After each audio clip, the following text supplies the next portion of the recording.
Hello दोस्तों, नमस्कार। आज मैं आप लोगों को सुनाने जा रही हूँ हरतालिका तीज कथा व्रत। एक बार भगवान शिव ने पार्वती जी को उनके पूर्व जन्म के स्मरण का आदेश से इस व्रत की महात्म की कथा कही।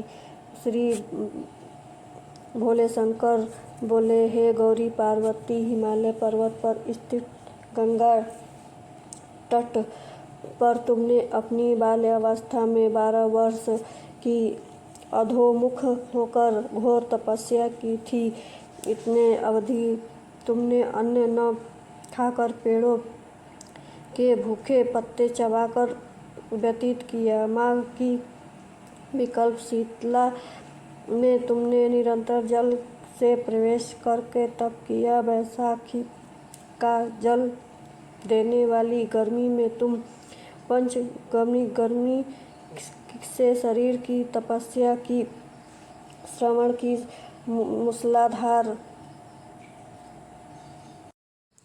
मूसलाधार वर्षा में भी खुले आसमान के बिना नीचे अन्य जल ग्रहण किया और समय व्यतीत किया। तुम्हारे पिता तुम्हारी कष्ट संध्या तपस्या को देखकर बड़े खुश होते थे।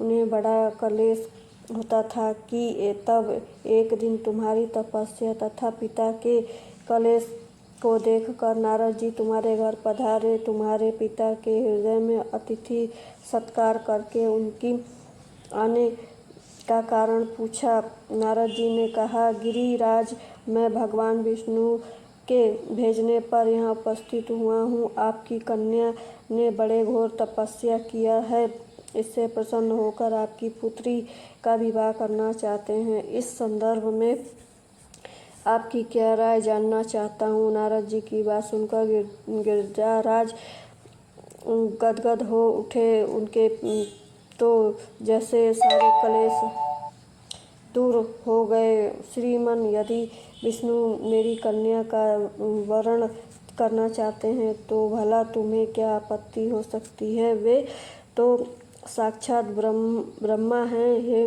महर्षि, यह तो हर पिता की इच्छा होती है कि उसकी पुत्री सुख संपदा से युक्त पति के घर की लक्ष्मी बने। पिता की समर्थक इसी में है कि पिता के घर जाकर उसकी पुत्री पिता का घर के अधिक से सुखी रहे।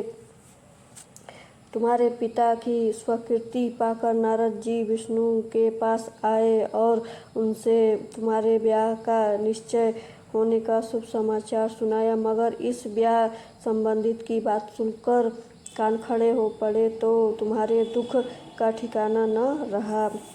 तुम्हारी सखियाँ एक इस नासिक दशा को समझने के लिए उसने तुम्हारी उस विपदा का कारण जानना चाहा। तब तुम्हें बताया। मैंने सच्चे हृदय से भगवान शंकर का वरण किया था, किंतु मेरे पिता ने मेरा विवाह विष्णु जी से निश्चय कर दिया। मैं विचित्र धर्म संकट में हूँ। अब मैं क्या करूँ। प्राण छोड़ देने के अतिरिक्त अब कोई उपाय नहीं है। तुम्हारी सखी बड़ी ही समझदार और सूझबूझ वाली है।